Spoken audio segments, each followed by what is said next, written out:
विद्यार्थी मित्रों, હવે લાસ્ટ આપણે પરિમિત પુષ્પ मतलब કે પુષ્પ વિન્યાસની ચર્ચા કરતા હતા, જેમાં એનસીઈઆરટી સાથે સાથે આપણે અપરિમિત પુષ્પ વિન્યાસનો પ્રકારનો ટોપિક જોઈ ગયા હતા, બરાબર કે નહીં? આજે આપણે પરિમિત પુષ્પ વિન્યાસ જોવા જઈ રહ્યા છીએ મિત્રો। એ હતો અપરિમિત।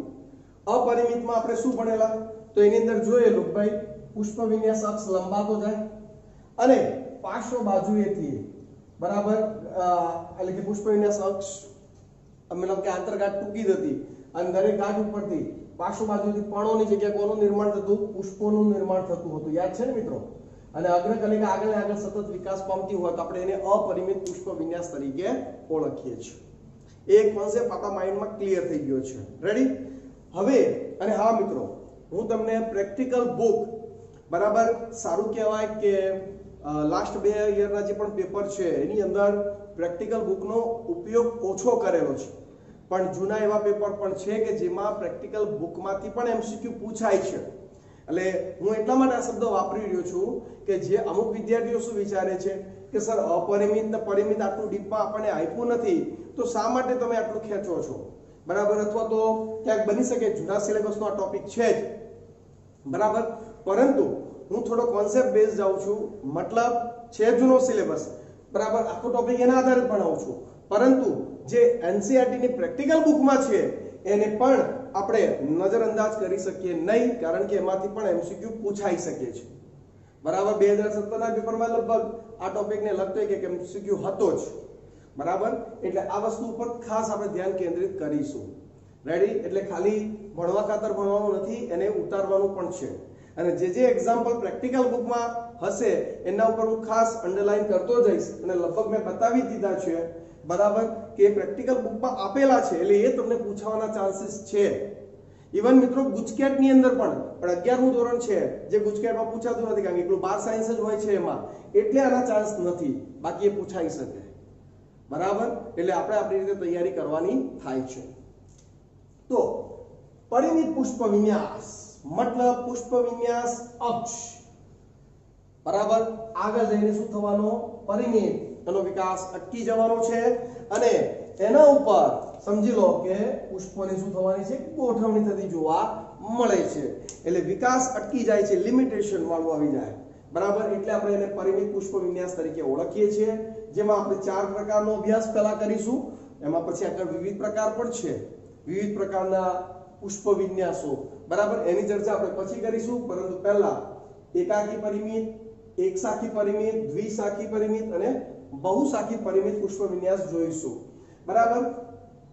હવે આ જે પુષ્પ વિન્યાસ જે ખરો પરિમિત, એના માટેની વ્યાખ્યા શું કે આ પ્રકારના પુષ્પ વિન્યાસમાં અગ્રકલિકાના પુષ્પમાં રૂપાંતરણને અગ્રકલિકા પ્રકારની જે મુખ્ય અક્ષ હોય એને અગ્રકલિકા કહેવાય, ટોચનો ભાગ એક પુષ્પમાં કન્વર્ટ થઈ જાય, બરાબર। તો એના કારણે પુષ્પ વિન્યાસ ધરીનો વિકાસ શું થાય? અવરોધાય, मतलब કે મુખ્ય અગ્રકલિકા પુષ્પમાં જો કન્વર્ટ થઈ જાય તો એ અગ્રકલિકા આવી રીતે આગળ પુષ્પ વિન્યાસ અક્ષ આવી રીતે લંબાયેલો જોવા મળતો નથી, બરાબર। એટલે એને પરિમિત પ્રકારનો પુષ્પ વિન્યાસ તરીકે ઓળખવામાં આવે છે। ચલો, ક્લિયર? ઓકે। પુષ્પો તલાભિસારી એટલે કે તરુણ પુષ્પો તલસ્થ સ્થાને અને પુખ્ત પુષ્પો અગ્રીય સ્થાને હોય છે। આ મિત્રો શબ્દ સમજવા જેવો છે। પુષ્પો તલાભિસારી એટલે કે તરુણ પુષ્પો તલસ્થ સ્થાને, તલ ભાગે તલસ્થ સ્થાને, અને પુખ્ત પુષ્પો અગ્રીય સ્થાને। હવે એ શું કહેવા માંગે છે સમજો મિત્રો, કે ભાઈ આ પુષ્પ વિન્યાસ ને અગ્રકલિકા પુષ્પમાં કન્વર્ટ થઈ ગઈ તો પાર્શ્વીય બાજુથી, બરાબર, પાર્શ્વીય બાજુથી નવું એક પુષ્પ मतलब કે પાર્શ્વ બાજુથી નવા પુષ્પનું નિર્માણ થશે, કારણ કે અહીંયા તો વિકાસ અટકી ગયો છે। તો અહીંયા તમે સમજો કયું પુષ્પ વધારે વિકસિત હશે, ઉપરનું કે નીચેનું?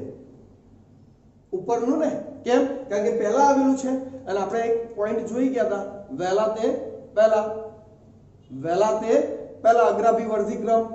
આપણે પર્ણોમાં પણ જોયેલો કે ભાઈ જે પર્ણ પહેલું પાર્શ્વ બાજુથી ઉગે તો સીધી વસ્તુ છે એ વધારે વિસ્તૃત થયેલું હશે અને એમ કરતા કરતા ટોચ તરફ જતા, પણ અહીંયા શું થાય છે તમે સમજો, અહીંયા ટોચ ઉપર જ પહેલા પુષ્પ આવ્યું અને પછી પાર્શ્વ બાજુથી બીજા પુષ્પનું નિર્માણ થયું, ખ્યાલ આવે છે કે નહીં? એટલે તલ ભાગના પુષ્પો પછી ખીલશે, પહેલા કયા? ટોચના પુષ્પો ખીલશે.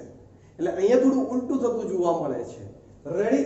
તો પુષ્પો તલાભિસારી એટલે કે તરુણ પુષ્પો તલસ્થ ભાગે હશે, તલસ્થાની નીચે હશે, અને પુખ્ત પુષ્પો એટલે કે જે પહેલા પરિપક્વ બનશે, જે પહેલા ઉગેલા છે એ પુષ્પો ક્યાં હશે? ઉપર તરફ હશે. હજુ પણ આ પોઈન્ટ આપણે એના પેટા પ્રકાર અભ્યાસ કરીશું એટલે વધારે સારી રીતે ક્લિયર થઈ જશે. બરાબર? પરંતુ આ બે વાક્યો 100% આપણે એને યાદ રાખીશું. ચલો, ક્લિયર છે? ઓકે, આગળ વાત કરીએ મિત્રો. તો આપણે દરેકનો એક પ્રકાર અભ્યાસ કરવાનો છે. એમાં પહેલો છે મિત્રો પરિમિત એકાકી. કયો મિત્રો? પરિમિત એકાકી. તમે જોઈ શકો છો એકાકી પરિમિત પુષ્પ વિન્યાસ. રેડી? તો એ પરિમિત એકાકી પુષ્પ વિન્યાસ શબ્દો ઉપર ધ્યાન આપજો મિત્રો. બરાબર? કે ભાઈ આ પ્રકારના પુષ્પ વિન્યાસ અક્ષની જો અંડરલાઈન કરી છે, ટોચ પર ફક્ત એક જ પુષ્પ સર્જાય છે. ટોચ પર ફક્ત એક જ પુષ્પ જોવા મળે, આજુબાજુ પાછળબાજુ કોઈ બીજા પુષ્પો હોતા જ નથી, એક જ પુષ્પ, વાત પૂરી થઈ ગઈ. તો એને શું કહેવાય મિત્રો? પરિમિત એકાકી પુષ્પ વિન્યાસ તરીકે ઓળખવામાં આવે છે. બરાબર?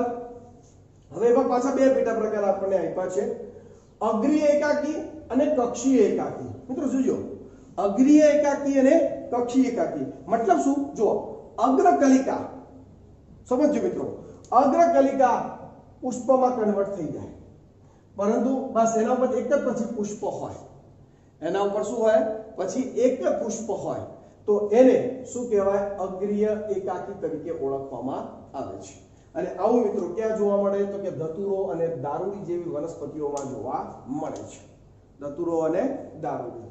અને પેલી કક્ષીય એકાકીમાં કે ભાઈ કક્ષકલિકા, કક્ષકલિકાનો અગ્રકલિકા મતલબ કક્ષકલિકા હોય એનું અગ્રકલિકા, કક્ષ આકક્ષકલિકા. બરાબર? અહીંયા પહેલા સમજી લો આ કક્ષકલિકા છે અને એની અગ્રકલિકા પુષ્પમાં કન્વર્ટ થઈ જાય, પણ એક જ પુષ્પ, પછી સાઈડમાં કોઈ શાખા નહીં કે બીજા કોઈ પુષ્પો નહીં, અહીંયા પણ એક જ પુષ્પ, બીજા કોઈ પુષ્પો નહીં. તો આવી જે સ્થિતિ હોય તો કક્ષકલિકાની અગ્રકલિકા પુષ્પમાં કન્વર્ટ થાય ને, તો એને શું કહેવાય? કક્ષીય એકાકી. એકાકી મતલબ એક અને માત્ર એક જ. બરાબર? તો એને કક્ષીય એકાકી તરીકે ઓળખવામાં આવે છે ને એનું એક્ઝામ્પલ છે મિત્રો જાસૂદ. તમારી ઘરની આજુબાજુ જો વનસ્પતિ જોવા મળતી હોય, બરાબર, ધતુરો છે, જાસૂદ, તો તમે સરળતાથી એને જોજો મિત્રો, તમારું ચિત્ર ક્લિયર થઈ જશે. અને એમાં બંને માટે ખાસ પોઈન્ટ યાદ રાખજો મિત્રો, પુષ્પ વિન્યાસ અક્ષ અને પુષ્પદળને જોડતો સાંધો સ્પષ્ટ જોવા મળે છે. પુષ્પ વિન્યાસ અક્ષ અને એના ઉપર ગોઠવાયેલું પુષ્પદંડ. બરાબર? પુષ્પનો પુષ્પદંડ હોય ને, સદંડી ને અદંડી પુષ્પ. બરાબર? તો એ બેની જોડતો સ્પષ્ટપણે સાંધો અલગ, સ્પષ્ટપણે જુદો પડતો જોવા મળે છે. બરાબર? તો કે પુષ્પ વિન્યાસ અક્ષ અને પુષ્પદળને જોડતો સાંધો સ્પષ્ટપણે દેખાય છે. સ્પષ્ટપણે શું મિત્રો? દેખાતો હોય છે. એના પછી વાત કરીએ મિત્રો તો કે એક સાખી પરિમિત પુષ્પ વિન્યાસ. કેવો મિત્રો? એક સાખી પરિમિત પુષ્પ વિન્યાસ. હવે અહીંયા જુઓ, મુખ્ય અક્ષની છેડે પુષ્પ આવશે જ. મુખ્ય અક્ષની છેડે શું આવશે મિત્રો? પુષ્પ આવે છે, અને એકાકી પાર્શ્વીય શાખાઓ દ્વારા તેની વૃદ્ધિ ચાલુ રહે છે. એકાકી પાર્શ્વીય શાખાઓ મતલબ મુખ્ય અક્ષ પુષ્પમાં કન્વર્ટ થઈ ગયું એટલે આગળ તો વિકાસ થવાનો જ નહીં, તો પછી નીચેના પર્ણમાંથી પાર્શ્વીય શાખા નીકળી, એ પાર્શ્વીય શાખાની ટોચ ઉપર પણ પુષ્પ આવી જશે, તો ફરી પાછી આગળ પાર્શ્વીય શાખા નીકળશે. ખ્યાલ આવી ગયો કે નહીં? તો મુખ્ય અક્ષને છેડે પુષ્પ હોય છે અને એકાકી પાર્શ્વીય શાખા દ્વારા તેની વૃદ્ધિ ચાલુ રહે છે. તેના બે પેટા પ્રકાર જોવા મળે, એકતો વિકાસી એકસાખી અને ઉભયતો વિકાસી એકસાખી. મિત્રો એકતો વિકાસી એકસાખી અને ઉભયતો વિકાસી એકસાખી એની આપણે શાખા વિન્યાસમાં ચર્ચા કરી ગયા હતા. યાદ આવે છે કે નહીં? તો બસ પુષ્પોની ગોઠવણી પણ એ જ પ્રકારે છે. જો આ મુખ્ય અક્ષ છે, આગળ જઈને પુષ્પમાં કન્વર્ટ થઈ, તો એ પુષ્પમાં કન્વર્ટ થાય એ પહેલા જ એના નીચેના પર્ણની પાર્શ્વ બાજુથી એક પાર્શ્વીય શાખા નીકળી, એટલે અહીંયા પુષ્પ આવી ગયું. અચ્છા, હવે આની અગ્રકલિકા પુષ્પમાં કન્વર્ટ થાય પહેલા નીચે પાર્શ્વીય બાજુથી એક પાર્શ્વીય શાખા નીકળે અને એના ઉપર એક પુષ્પ આવી ગયું. રેડી? હવે અહીંયા આની અગ્રકલિકા ઉપર પુષ્પ આવે પહેલા અહીંયાથી એક પાર્શ્વીય શાખા નીકળી જશે અને અહીંયા પુષ્પ કન્વર્ટ થઈ ગયું. કહેવાનો મતલબ આ બાજુ એક જ બાજુ શાખાઓ આવ્યા કરે, જમણી તો જમણી, ડાબી તો ડાબી. બરાબર? તો એને શું કહીશું મિત્રો?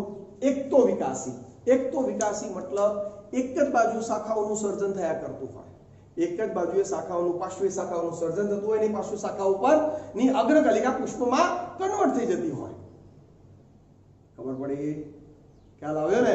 તો એને મિત્રો એકતો વિકાસી, એક જ શાખા બને છે ને, તો એકતો વિકાસી એક શાખી પરિમિત પુષ્પ વિન્યાસ તરીકે ઓળખવામાં આવે છે. જોઈએ જો શું કહે છે કે ભાઈ એક શાખી પરિમિત પુષ્પ વિન્યાસમાં અગ્રકલિકા પુષ્પમાં પરિણમતા પહેલા, અગ્રકલિકા પુષ્પમાં પરિણમતા પહેલા નીચેની તરફ એક પાર્શ્વીય શાખા સર્જાય છે. નીચેની તરફ એક પાર્શ્વીય શાખા સર્જાય છે. આ શાખાની અગ્રકલિકા પણ તેમ જ કરે છે. બરાબર, બધી જ આગળ. જો નવી સર્જાતી શાખાઓ સતત એક જ પાર્શ્વ બાજુએ તો પુષ્પો સર્જાતી હોય, એક જ પાર્શ્વ બાજુએ, બરાબર, તો તેવા પુષ્પ વિન્યાસને શું કહેવાય? એકતો વિકાસી એક શાખી પરિમિત પુષ્પ વિન્યાસ કહે છે. બરાબર, એક જ બાજુ સર્જાય કરે અથવા તો આ બાજુ બધી આવે. ખબર પડી? તો એને એકતો વિકાસી એક શાખી પરિમિત પુષ્પ વિન્યાસ તરીકે ઓળખાય છે.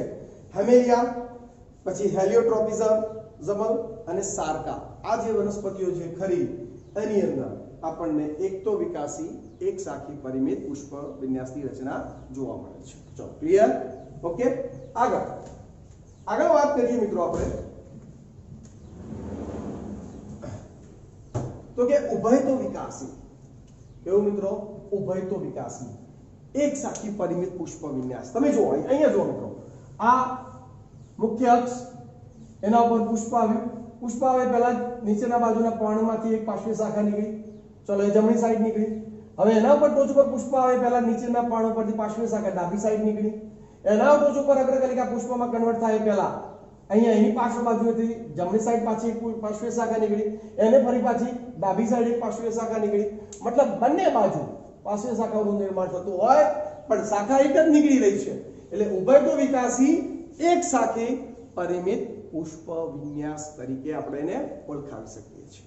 બરાબર, જો આ પ્રકારમાં પાર્શ્વીય શાખાઓ એકાંતરે ડાબી અને જમણી એમ બંને બાજુ સર્જાય છે. રેડી? હાથીસુંડી, બેગોનિયા અને વીને, એ જે વનસ્પતિઓ ખરી એની અંદર આપણને મિત્રો ઉભયતો વિકાસી એક શાખી પરિમિત પુષ્પ વિન્યાસની રચના થતી જોવા મળે છે. ચલો, ક્લિયર છે? ખ્યાલ આવી ગયો ને? ઓકે, એના પછી વાત કરીએ મિત્રો દ્વિશાખી પરિમિત પુષ્પ વિન્યાસ. મિત્રો એકદમ સિમ્પલ, સરળ. દ્વિશાખી એટલે શું? પહેલા આપણે શું સમજ્યા? એક શાખી, કે ભાઈ મુખ્ય અક્ષ ઉપર પુષ્પ આવે એ પહેલા પાર્શ્વ બાજુથી એક શાખા નીકળતી. તો હવે એકની જગ્યાએ કેટલી? બે પાર્શ્વીય શાખાઓ નીકળશે. એકની જગ્યાએ કેટલી? બે પાર્શ્વીય શાખાઓ નીકળશે. એટલે મુખ્ય અક્ષ ઉપર પુષ્પ આવી ગયું, બરાબર, એટલે બે પાર્શ્વીય શાખાઓ નીકળી. હજુ એમાં પણ આગળ ક્રમ આ વસ્તુ ચાલ્યા કરે કે ભાઈ અહીંયા પુષ્પ આવી ગયું તો આને પણ બે પાર્શ્વીય શાખાઓ નીકળી શકે. ખ્યાલ આવે છે કે નહીં? આ રીતે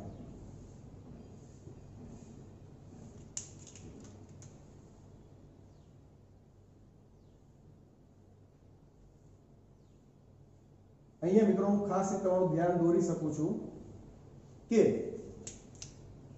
આ પુષ્પો કરતા આ પુષ્પ વધારે પુખ્ત હશે, વધારે પહેલા વિકસિત થયું છે. કેમ? કારણ કે એનો ઉદ્ભવ પહેલા થયેલો છે.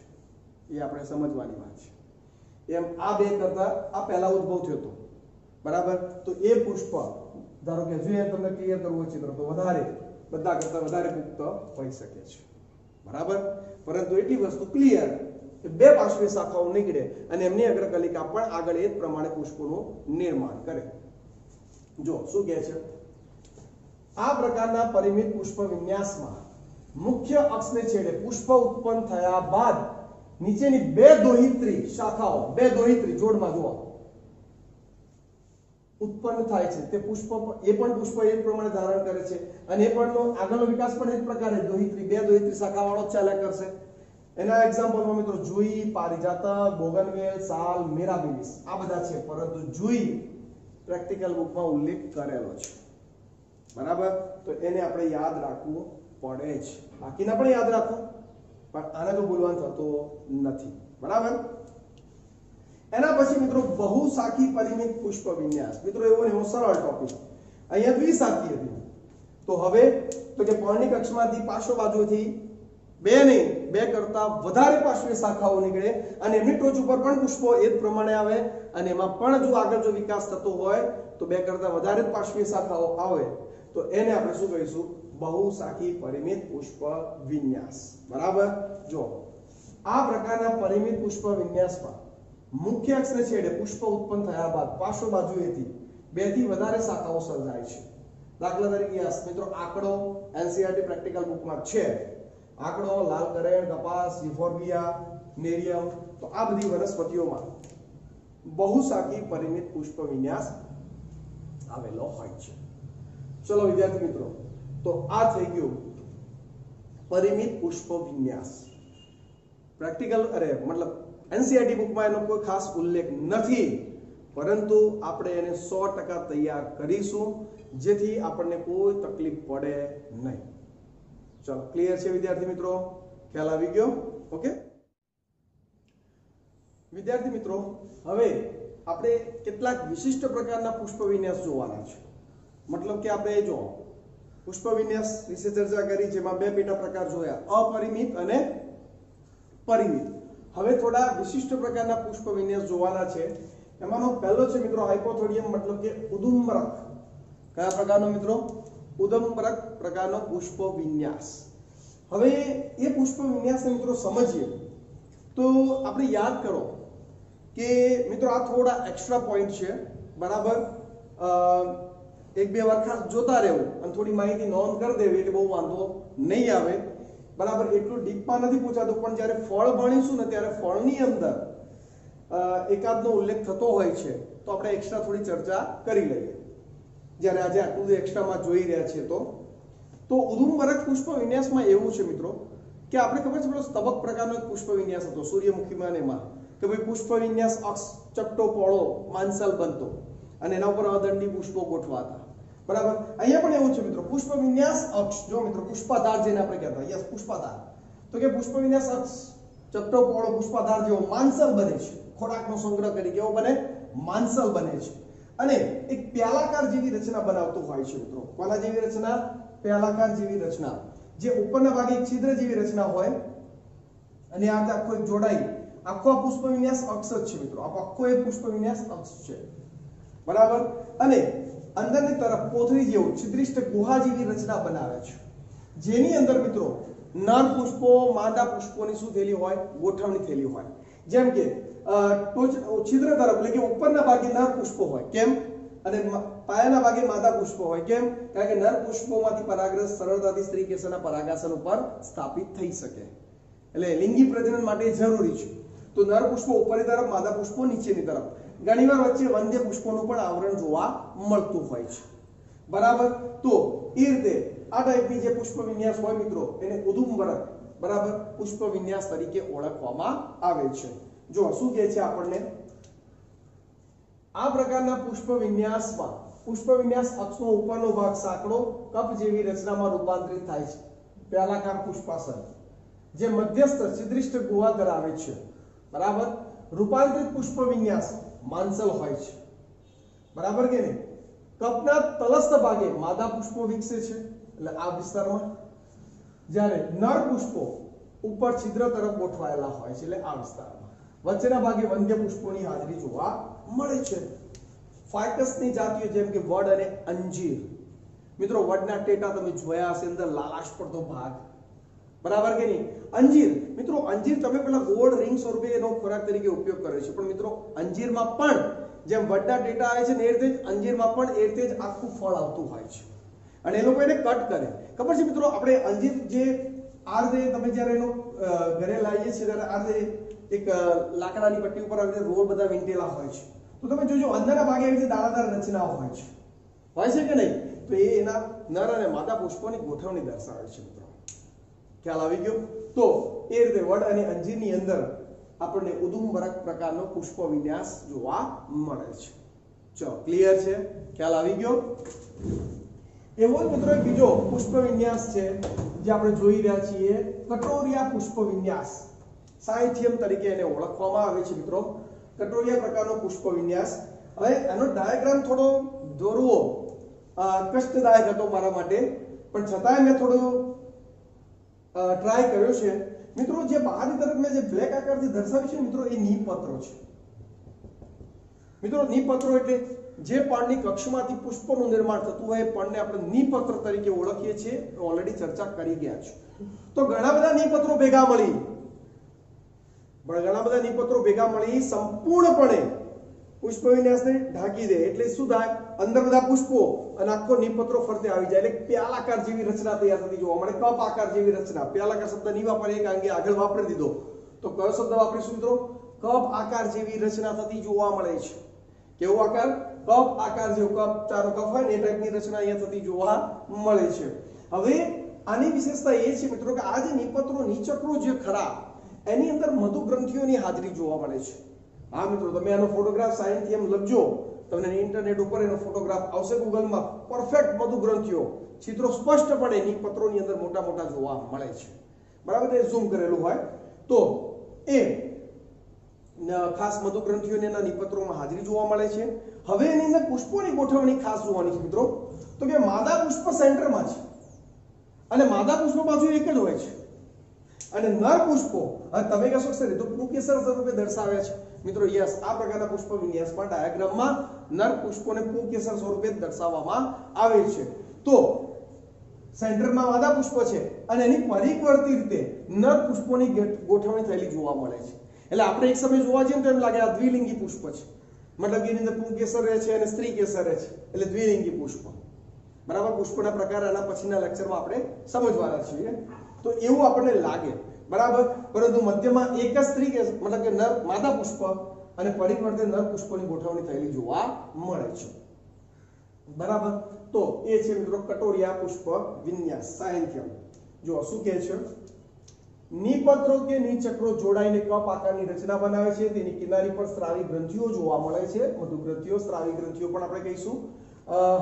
મિત્રો અહીંયા આપણે વધારે શબ્દ મધુ ગ્રંથિ બી કહી શકીએ, અહીંયા સ્રાવી ગ્રંથિનો પણ ઉલ્લેખ કરવો હોય તો કરી શકીએ છીએ. બરાબર, મધુ રસનો સ્રાવ કરતો હોય તો મધુ ગ્રંથિઓ. હવે આગળ વાત કરીએ મિત્રો, તો અહીંયા કપ આકારની રચનામાં કેન્દ્ર ભાગે માદા પુષ્પો જોવા મળે. બરાબર, જે ઝડપથી પુખ્ત બને છે. માદા પુષ્પ નાના નર પુષ્પોથી આવૃત હોય છે. પરિઘ તરફ આવેલા નર પુષ્પો કરતા કેન્દ્ર તરફ આવેલા નર પુષ્પો ઝડપી પુખ્ત બને છે. એટલે તમે જુઓ, આમને મેં વધારે મોટા બતાવેલા છે કારણ કે આ લોકો કેન્દ્ર તરફ આવેલા છે અને જે પરિઘ તરફ છે જુઓ એ નર પુષ્પો પાછળથી વિકાસ પામતા હોય છે, પાછળથી પુખ્ત બને છે. નર પુષ્પોને પુંકેસર દ્વારા દર્શાવાય છે. આવી ગોઠવણીને લીધે પહેલી નજરે દ્વિલિંગી પુષ્પ હોય એ ટાઈપની આપણને રચના દેખાતી જોવા મળે છે. ખ્યાલ આવી ગયો મિત્રો? તો અહીંયા આપણે જોઈ શકીએ છીએ આ કટોરિયા પ્રકારનો પુષ્પ વિન્યાસ. બરાબર, મધુ ગ્રંથિ, સ્રાવી ગ્રંથિ મિત્રો, જેના કારણે પેલા પરાગનયનની ક્રિયામાં પેલા કીટકો પક્ષીઓ શું થાય, આકર્ષાય છે. એટલે મધુ ગ્રંથિઓ 100% આપણે દલપત્રો એમાં વધારે વાપરીએ છીએ. અહીંયા આપણે સ્રાવી ગ્રંથિ શબ્દ જ વધારે બેટર યુઝ કરીશું. ચલો, ક્લિયર? ઓકે. આવો ને મિત્રો એક ત્રીજો વિશિષ્ટ પ્રકાર છે ભ્રમિરૂપ પુષ્પ વિન્યાસ વર્ટિસિલાસ્ટર. ભ્રમિરૂપ પુષ્પ વિન્યાસ વર્ટિસિલાસ્ટર. હવે આ પુષ્પ વિન્યાસમાં એવું છે મિત્રો કે બા જે સમૂહ પર્ણ હોય, યાદ છે ને, પ્રકારની ગાંઠ ઉપરથી બે પર્ણોનું નિર્માણ થાય, સામસામે ગોઠવાયેલા હોય. તો એ સમૂહ પર્ણ અને એ પર્ણની કક્ષમાંથી, સમજો મિત્રો, સમૂહ પર્ણની કક્ષમાંથી શું નીકળે તો કે પુષ્પ વિન્યાસ અક્ષ નીકળે. પાર્શ્વીય શાખા જે પુષ્પમાં કન્વર્ટ થાય. બરાબર, હવે એ પુષ્પમાં કન્વર્ટ થાય પહેલા જેને પાછી દ્વિશાખી બે શાખાઓનું નિર્માણ થાય પાર્શ્વ બાજુએથી અને એના ઉપર પુષ્પ આવે અને પછી એક શાખીની માફક ઉભયતો વિકાસી એક જ બાજુએ પાર્શ્વીય શાખાઓ પ્રમાણે પુષ્પો આવ્યા કરે. તો એને મિત્રો શું કહેવાય? ભ્રમિરૂપ પુષ્પ વિન્યાસ વર્ટિસિલાસ્ટર તરીકે ઓળખવામાં આવે છે. ખ્યાલ આવી ગયો? એટલે બંને બાજુ આવું થશે. કેમ? કારણ કે અહીંયા પ્રકાર ઉપર બે પર્ણ છે, સમૂહ પર્ણ. બરાબર, અને બંને પર્ણોની પાર્શ્વ બાજુએ, કક્ષમાંથી નીકળતી પાર્શ્વ બાજુએ એક પુષ્પ આવશે ટોચ ઉપર અગ્ર. બરાબર, અને એ પાર્શ્વ બાજુની ટોચ ઉપર જ્યારે પુષ્પ આવી જાય એટલે એની પણ અંદર પાછી બે શાખાઓ, પાર્શ્વીય શાખાઓ નીકળશે, દ્વિશાખી. બરાબર, અને એના પર પુષ્પો આવે એટલે એના પર પછી એક તો વિકાસી એક શાખી પુષ્પો આવ્યા કરે બંને બાજુ, તો એને ભ્રમિરૂપ પુષ્પ વિન્યાસ કહે છે. બરાબર, જો આ પ્રકારના પુષ્પ વિન્યાસમાં સમ્મુખ પર્ણ વિન્યાસમાં દરેક પર્ણની કક્ષમાંથી એક શાખા પુષ્પ વિન્યાસ અક્ષ બને છે. એક શાખા સમ્મુખ પર્ણ છે, સમજી લો અહીંયા એક સમ્મુખ પર્ણ હતું, એમાંથી એક પાર્શ્વીય શાખા નીકળી. બરાબર, રેડી, એક શાખા પુષ્પ વિન્યાસ અક્ષ બને છે, એટલે એક શાખા નીકળી એનો પુષ્પ વિન્યાસ અક્ષ બની ગયો. બરાબર, મુખ્ય અક્ષમાંથી પાર્શ્વીય અક્ષનો ઉદ્ભવ થાય છે, જેની પર પણ પુષ્પો જોવા મળે છે. હવે આ શાખાઓમાંથી પણ પાર્શ્વ બાજુએ શાખાઓ નીકળતી જાય છે અને તેની ઉપર પુષ્પો ગોઠવાતા જાય છે. એટલે મુખ્ય અક્ષમાંથી પણ પાર્શ્વીય શાખાઓ નીકળી અને પછી એના ઉપર પણ આ પાર્શ્વીય શાખાઓ નીકળતી જાય અને એના ઉપર પુષ્પો ગોઠવાતા જાય. જો હવે શું કહે છે, દ્વિશાખી પરિમિત પુષ્પ વિન્યાસ. આ દ્વિશાખી થયો, એક શાખી ઉભયતો વિકાસી પ્રકારે વિકાસ પામે છે. એટલે પહેલા દ્વિશાખી પરિમિત પુષ્પ વિન્યાસ પ્રમાણે આ મુખ્ય અક્ષ ઉપરથી પુષ્પો આવ્યા અને પછી એના ઉપર ઉભયતો વિકાસી પ્રમાણે ઉભયતો વિકાસી એક શાખી પ્રમાણે પુષ્પો આવતા ગયા. એટલે પર્ણની કક્ષમાંથી એક પાર્શ્વીય શાખા નીકળી, એ પુષ્પોમાં કન્વર્ટ થઈ. એના ઉપર દ્વિશાખી બે શાખાઓ પાર્શ્વીય શાખાઓ નીકળી, એના ઉપર એ પુષ્પોમાં કન્વર્ટ થાય અને એના ઉપરથી ઉભયતો વિકાસી એક શાખી પરિમિત શાખાઓનું નિર્માણ થતું ગયું અને પુષ્પોમાં કન્વર્ટ થતી ગઈ. રેડી, તો લેબેટી કુળ મિત્રો તુલસી, ઓસિમમ, સાલ્વિયા, કોલિયમ. બરાબર, તો તુલસી જે ખાસ આપણે ઉપયોગમાં આવે છે તો એની અંદર ભ્રમિરૂપ પુષ્પ વિન્યાસ વર્ટિસિલાસ્ટર જોવા મળે છે.